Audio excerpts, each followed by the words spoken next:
Hello, everybody. Welcome to a new week in the listening room. Not a warmer week, but a week that we will welcome a number of distinguished artists. In just a moment, for instance, we will be talking with and listening to performances by Judith Raskin with pianist Margo Garrett. On tomorrow's program, we will have a tribute to Bruce Hungerford, the pianist who died just 5 years ago. We'll be talking with a number of people very closely associated with this great artist. On Wednesday, and actually we continue with vocal music all through the rest of the week. On Wednesday, we will consider the Puerto Rican song, and I guess some zarzuela in there as well, when baritone Rafael Lebrun and Ilia Martinez, the soprano, comes together with Pedro Rojas, the pianist. On Thursday, sort of a summit meeting, Grace Bumbry, Shirley Verrett joining us here, and that should be quite an occasion. And on Friday, Ned Rorem will be here with three singers who are about to perform a number of his pieces, Catherine and Christine Chazinski and Susan Devaney Weiner. So, quite a week ahead, and, well, a wonderful start, because not only is Judith Raskin one of our very favorite people, but one of our very favorite singers. And we are delighted that she will be performing for us even at this unreasonable hour of a cold morning. Judith Raskin with pianist Margo Garrett, and to begin, a short piece from Beethoven's incidental music to Egmont.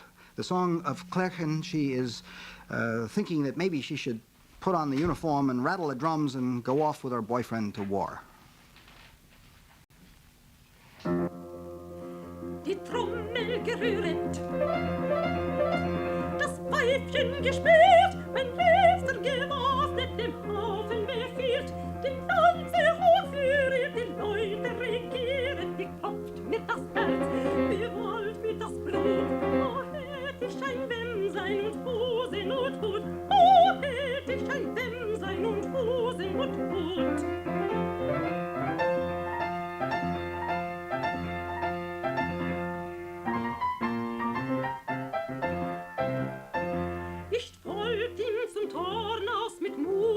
Schritt, ging durch die Provinzen, ging überall mit. Die feine Schweifchen verschießen da drein. Welch Glück soll dergleichen ein Mannsbild zu sein, welch Glück soll dergleichen ein Mannsbild zu sein.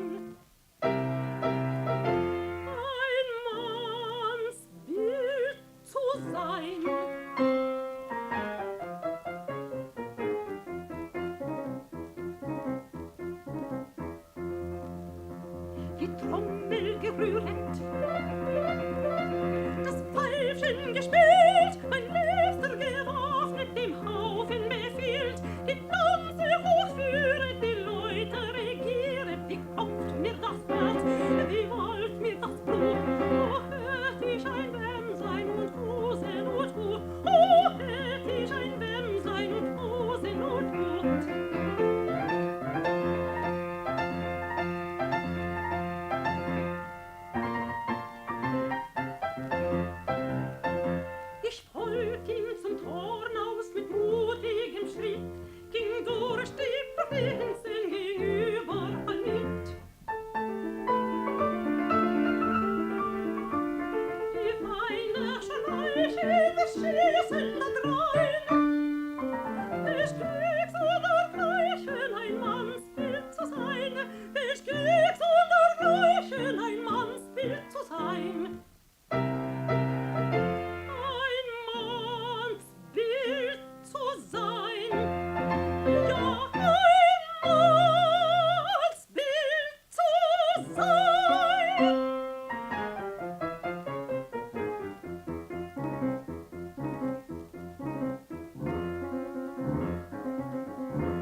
A song from Beethoven's Egmont music. Judith Raskin here in our studio with pianist Margo Garrett. That's on the program that makes up the Afternoon of Song that Judith and Margo will be presenting at the Y Sunday afternoon at 3.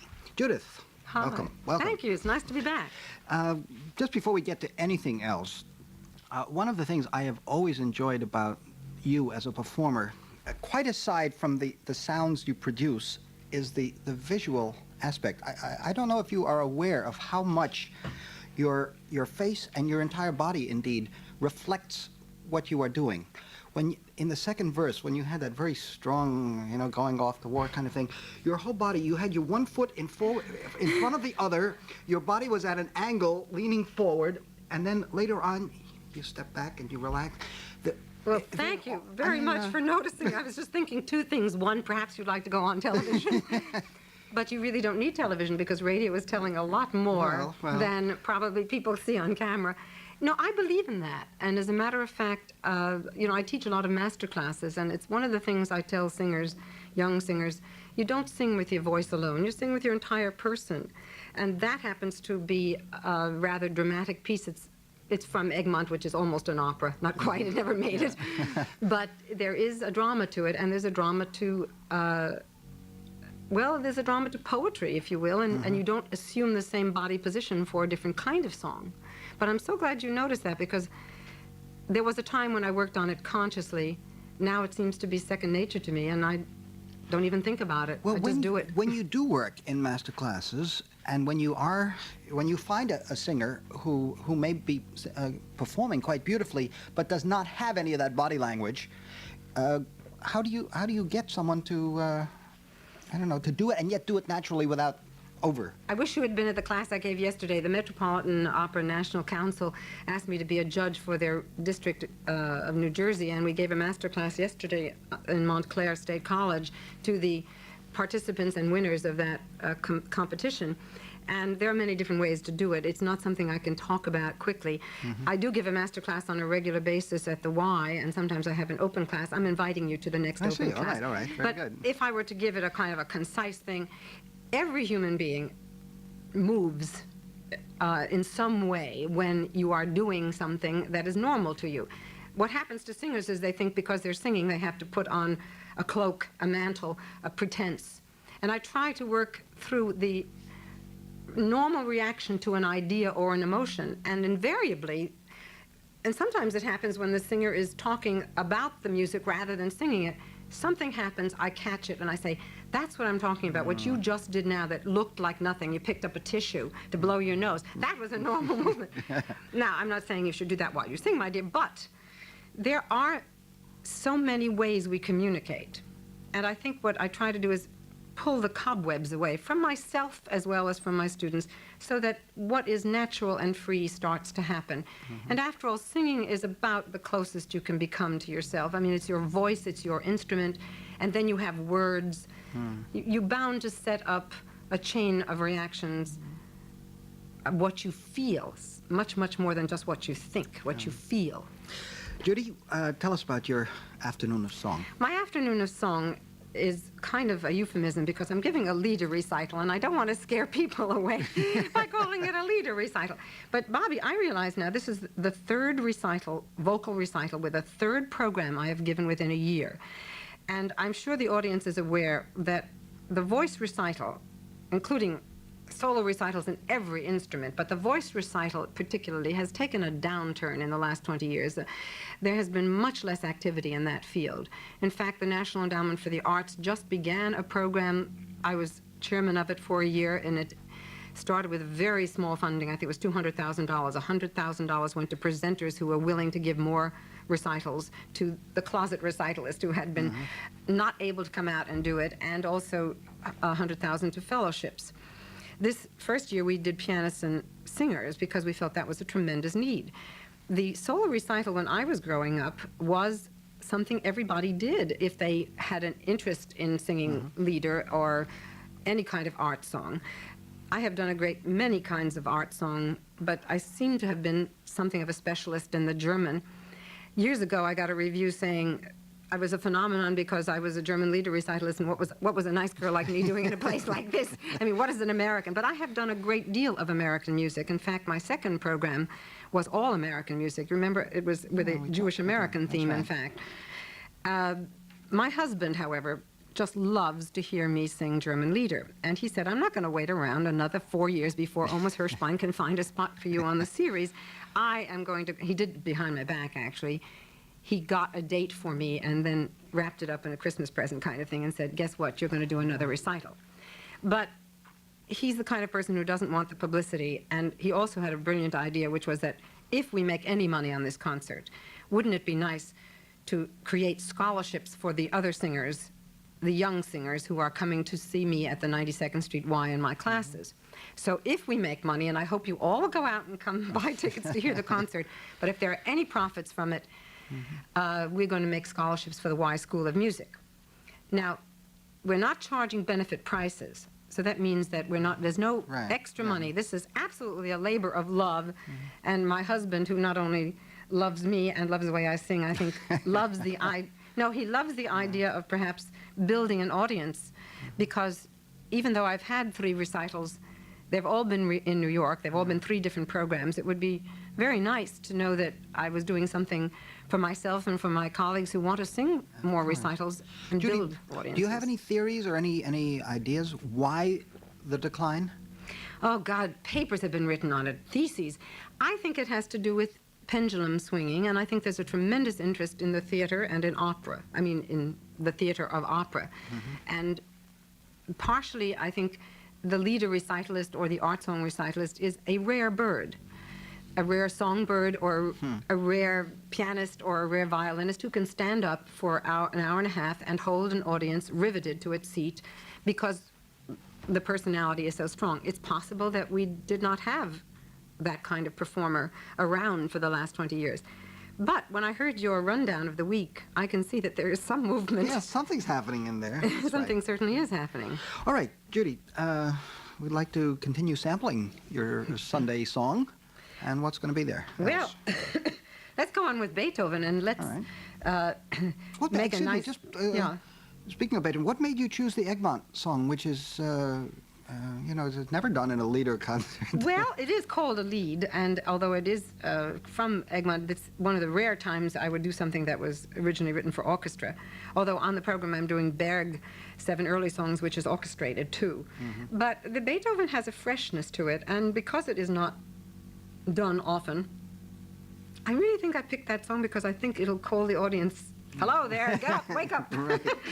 But Ich liebe dich, I think, may be a song you know, it may not, but certainly after talking about how my husband has done this wonderful thing to me, for me and Margo, by asking us to reappear so soon after our last recital. Ich liebe dich, I love you as you do me. Never a day goes by that we do not share each other's burdens. I cried for your pain and you cheered me in my grief. I pray that God will keep us together. Is that the same text as Grieg used, do you know?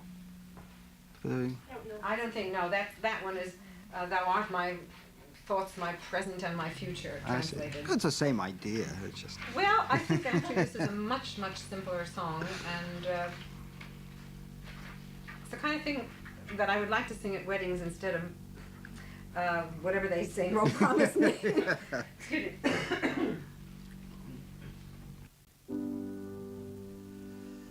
Ich liebe dich so, wie du mich am Abend und am Morgen. Noch war kein Tag, wo du und ich nicht teilten unserer Sorgen.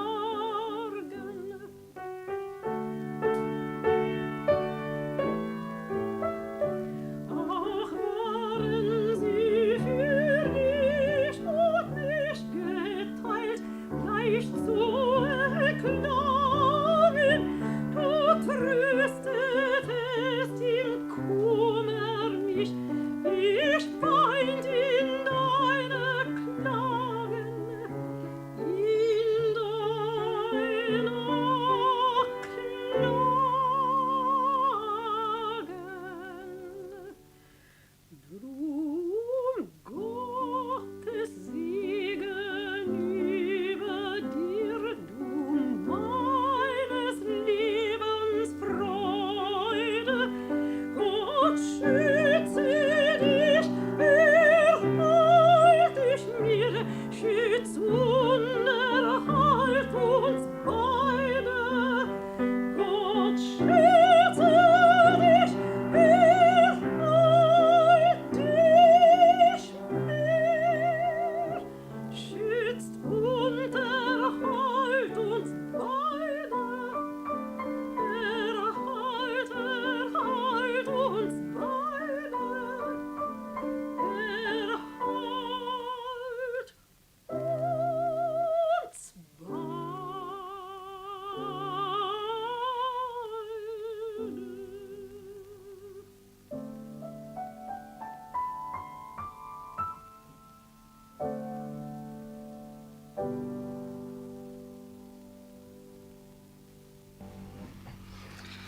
Lovely. Beethoven's Ich liebe dich. Judith Raskin, the pianist Margo Garrett. And once again, we are anticipating their afternoon of song this Sunday at 3 at the 92nd Street Y. Let's take time out for some announcements, then we'll be back to continue. Judith Raskin, Margo Garrett. With us today, we are anticipating their afternoon of song this coming Sunday, 3 o'clock at the 92nd Street Y. The program is, as we said, not benefit prices, but for the benefit of the Scholarship Fund of the Y School of Music. Judy teaches there, and I'm curious, do you focus students differently if they have an interest in lieder as opposed to opera, or song as opposed to opera? Well, the class is specifically for opera singers, but we do use German lieder and French art song and American art song as part of the curriculum, if you will, because some of the exercises that we do are very difficult. Arias are tough. I mean, arias just aren't easy to sing. Not that art song is, but you can find something that isn't as taxing. Although somehow young people always find things that are taxing. They come in with the most difficult material. One of the exercises I do is to stage a scene, for example, with an art song, like Gretchen am Spinnrad. I might say, let's act that out, and then go to the Faust aria.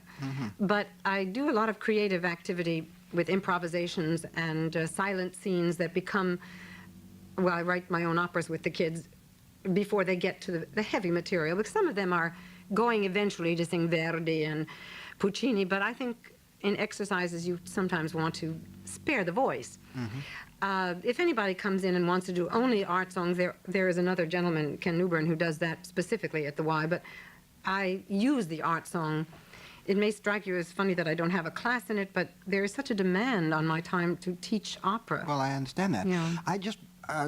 I guess I meant more philosophically. If you had two students coming to you, not necessarily in any given class situation, Right. but just privately where you were working with them, or they with you, and one wanted to focus on an operatic career and one wanted to focus primarily on an art song career, would, in essence, you teach them differently?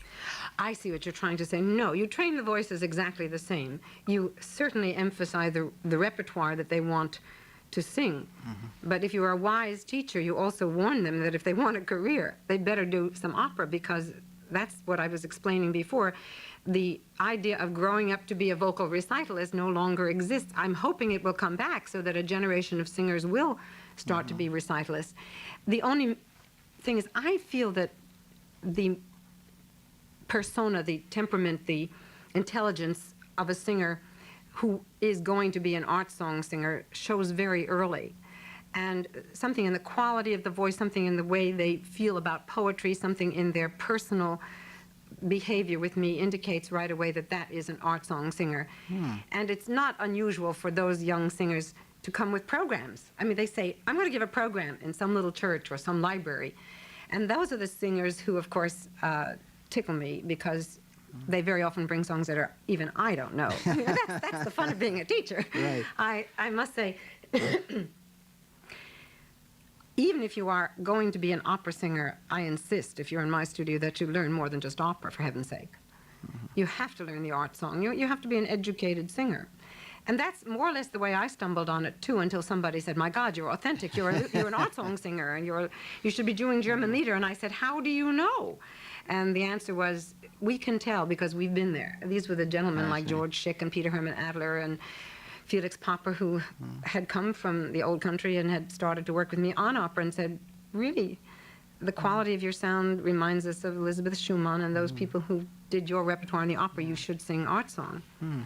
So particularly George Schick, as everybody knows, was my mentor, and Margot's too, and we've been very happy that he has introduced me to this repertoire and made it part of my skin. Great. And soul. Now, you mentioned people coming to you with programs for little churches and whatnot. How did you put together your program for the Y?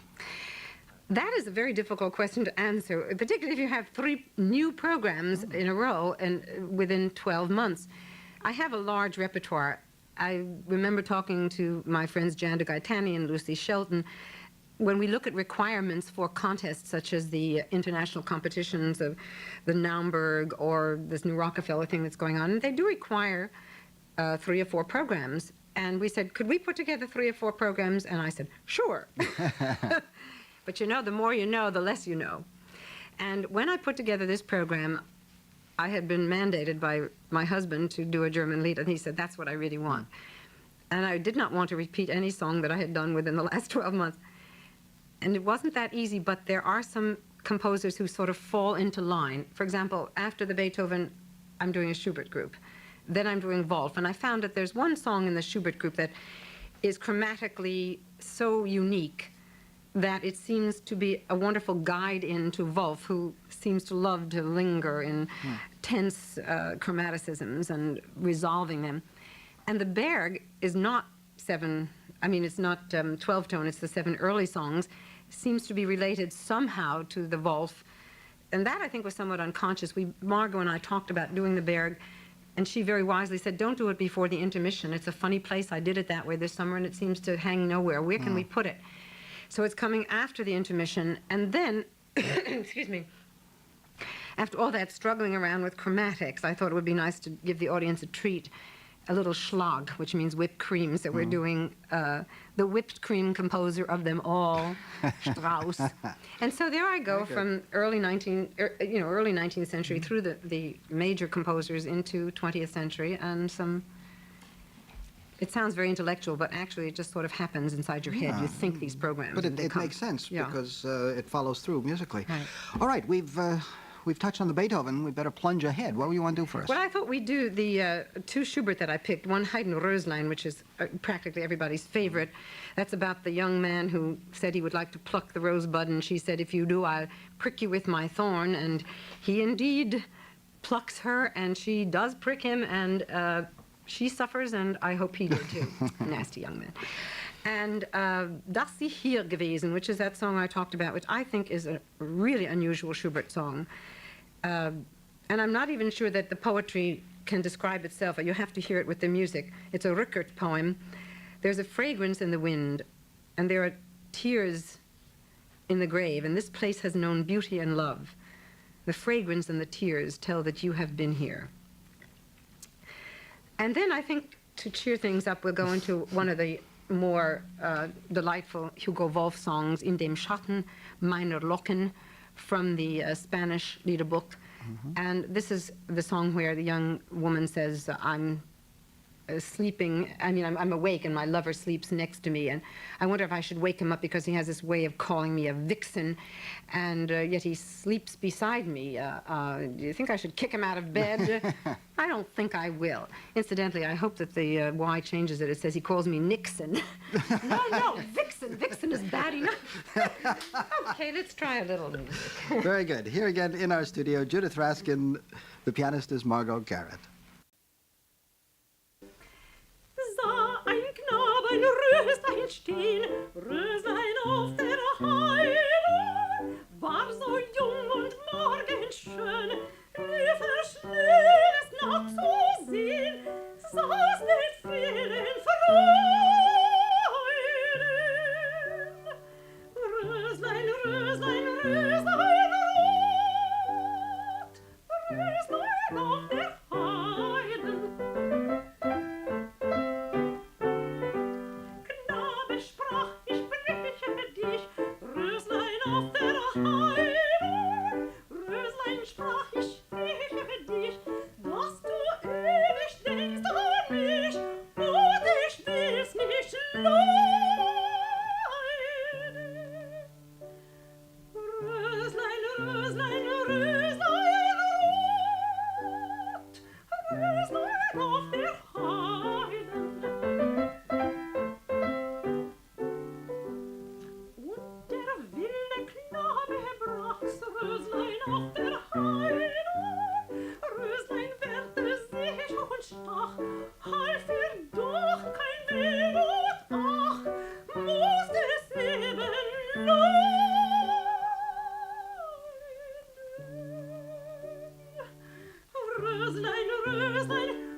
In dem Schatten meiner Locken schlief mir mein Geliebter ein.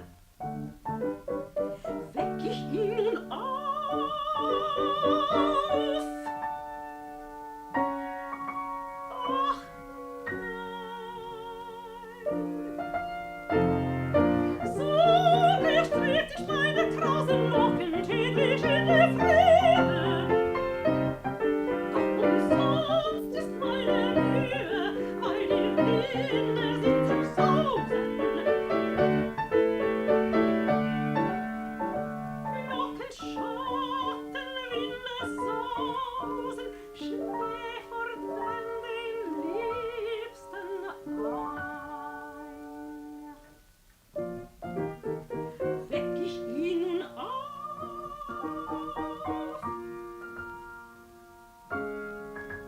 Ach nein, muss ich stehen Gräme, dass schlaft den Schuh so lange, dass im Leben gibt und immer diese meine braune Wange. Und nennt mich seine Schlange, und doch schlief bei mir ein. Weck ich ihn nun auf?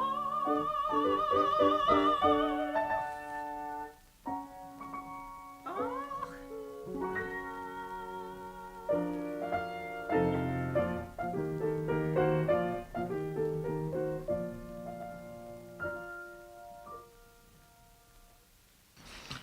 And so the lover sleeps on. That's very nice.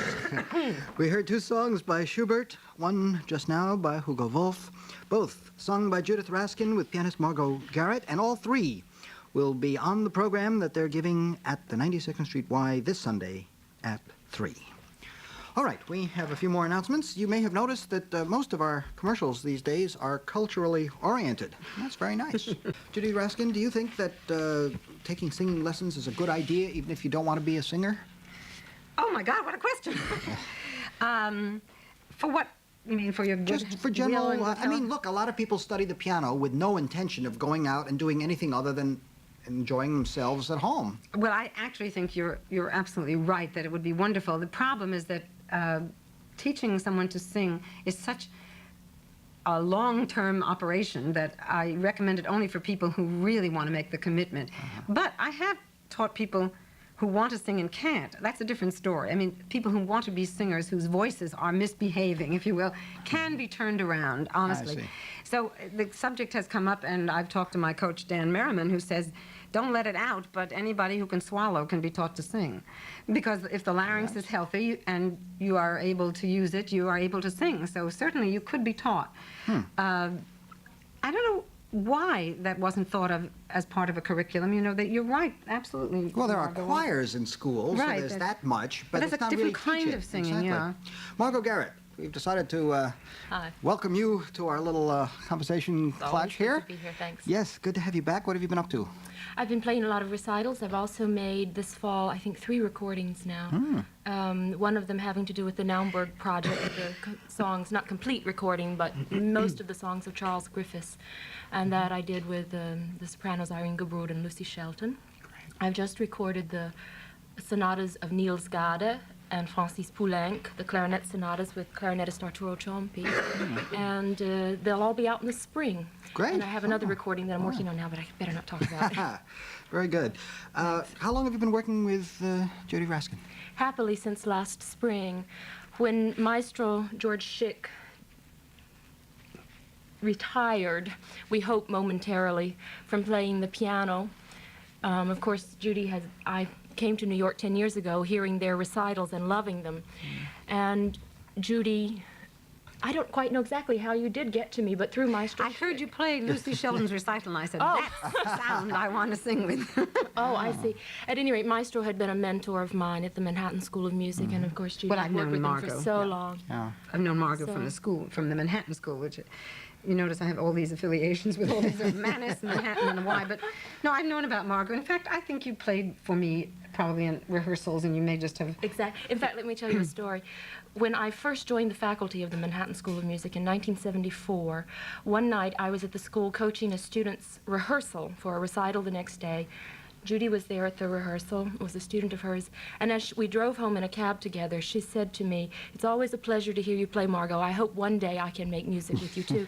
My heart jumped just right out of myself, and I thought, oh, that would be the day, and I was extremely happy when it really happened last spring. Well, So Margo it's been has a that big pleasure. particular gift that you must have.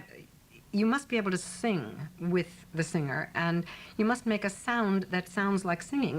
You may not be aware that you do this, but there are some people who just really are to the manner born or trained. Margaret, whatever. did you ever take singing lessons yourself? Yes, I did, in college, and I did it at my piano teacher, Erwin Freundlich's suggestion. He said, you should know what it feels like to have an accompanist. And since I couldn't play the violin enough to really although I had studied, he suggested that I take singing Isn't that an lessons. interesting point of view? And That you should know what it's like to have... I did know what it felt like. There were two pianists who agreed out of friendship to play for me in my little master classes, and they indeed taught me, one, how it feels to have a wonderful accompanist, a sensitive accompanist at least, and the other, how it feels to have to use someone that you feel you must drag every step of the way. May I just say one thing before this subject is closed? And I don't think it's so controversial that it shouldn't come up, but do you know that there has been a prejudice against having women accompanists Oh, yeah. for such a long time that actually when I brought the subject up, it was within recent memory, some of my friends, not young friends, but mature artistic friends said, it doesn't look right. And I am so furious when I hear this, but I think that I hope from here on in it will never be brought up again. But I just think it is extraordinary that now Margo is having such a major career. But 10 years ago, I bet she would have had a tough time. Do you agree with me that there was a Absolutely. terrible I prejudice? still get calls from Columbia artists saying, we'd like for you to go down to Washington and play for such and such a tenor, but he doesn't like the fact that you're a woman. Would you just be sure to wear your hair simple and you know, dress in black or something? I still get those calls. Few and far between, thank goodness, but I still get them. The only problem we have is what are we going to wear? Well, fortunately, that's not a problem this morning. And Margo and Judy, we'd love to continue sampling your program. We have, what, about 6 minutes Shall left? we Can do one song and talk some more, or shall we do the two songs? That If we could squeeze in, how long is the Berg? Well, I piece? wanted to do one of the Berg, the famous Die Nachtigall, and then end with a Strauss song. How long is Nachtigall? Nachtigall is 3 minutes, and We the can Schlag- make it. We can make it. Yes, We mean absolutely. one Berg talk, and then, or just one Berg and one Strauss. One Berg, And one one Strauss, Strauss. and a little translation in between. Okay, very good. Actually, I'll start talking about the Berg now. This is from the 7 early songs, and in fact, they are not a cycle, but they are usually done as if they were a cycle in consecutive order. And the one I'm picking is Die Nachtigall, the nightingale, sings her sweet melody at night from a tree where roses burst into bloom. She was young and wild once, but she now walks unafraid in the sun and rain, and knows not what the reason is. And the poem originally was by Theodor Storm. Das macht, es hat die Nachtigall die ganze Nacht gesungen. Da sind von ihrem süßen Schall, da sind in Hall und Widerhall die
Schlagende Herzen, which I must say is something of a favorite of all my students, and I think I know why. You see, there's this young man coming down the hill, or up the hill, and he's just moving right along there, and his heart is clinging, cling-clong, and finally he sees the little girl, and he sees her, and she sees him, and cling-clong, cling-clong. It's one of those songs that hardly needs translation. Über Wiesen und Felder ein Knabe ging, Kling, Klang, schlug ihm das Herz. Es glänzt ihm am Finger von Gold ein Ring, Kling, Klang, schlug ihm das Herz. O Wiesen, o Felder, wie seid ihr schön, o Berge, o Täler, wie schön, wie bist du gut, wie bist du schön, du goldene Sonne im Himmelshöhen. Kling, Klang, schlug ihm das Herz. Schnell eilte der Knabe mit fröhlichem Schritt. Kling, Klang, schlug ihm das Herz. Manche lockende Blume mit, Kling, Klang, schlug ihm das Herz. Über Wiesen und Felder weht Frühlingswind, über Berge und Wälder weht Frühlingswind, im Herzen mir innen weht Frühlingswind, der treibt zu dir mich leise Lied. Kling, Klang, schlug ihm das Herz. Zwischen Wiesen und Feldern ein Widerstand. Kling, Klang, schlug ihr das Herz, hielt über die Augen zum Schauen. Kling, Klang, schlug ihr das Herz, über Wiesen und Felder, über Berge und Wälder zu mir, schnell kommt der Herr,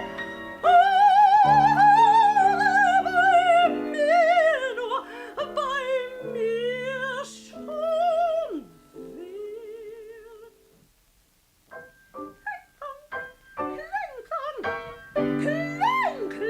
Kling, Klang, schlug mir das Herz. Marvelous. Music of Richard Strauss. And before that, Berg, as we are continuing to sample the Afternoon of Song that Judith Raskin will be presenting with pianist Margo Garrett at the Y Sunday afternoon at 3. The benefit of the Scholarship Fund of the Y School of Music. Judy, thank you so much. It was a pleasure to be here. Great. And I'm great delighted to pleasure have for had us. a chance to also let people know that the Y School of Music will be not running this as a benefit, but it's just that we will make no profit from the concert. If there's any money left over, I'm going to create scholarships for my class, which is Wonderful. going on there on a weekly basis. Terrific. What lies ahead for you? You said something about a March program. Yes, I'm going out to the St. Paul Chamber Orchestra to do a piece by Miriam Gideon called Songs of Youth and Madness. Miriam wrote that piece for me, and I think it's going to be on a program with some Thea Musgrave things. I hate to say it, but it's women composers. However, the cycle is rather extraordinary. It's in German and English. And it's from Hölderlin is the poet, and Miriam has written a splendid work, and we're going to have a chance to do it there. So, again, congratulations, thanks. Thank and, you, Robert.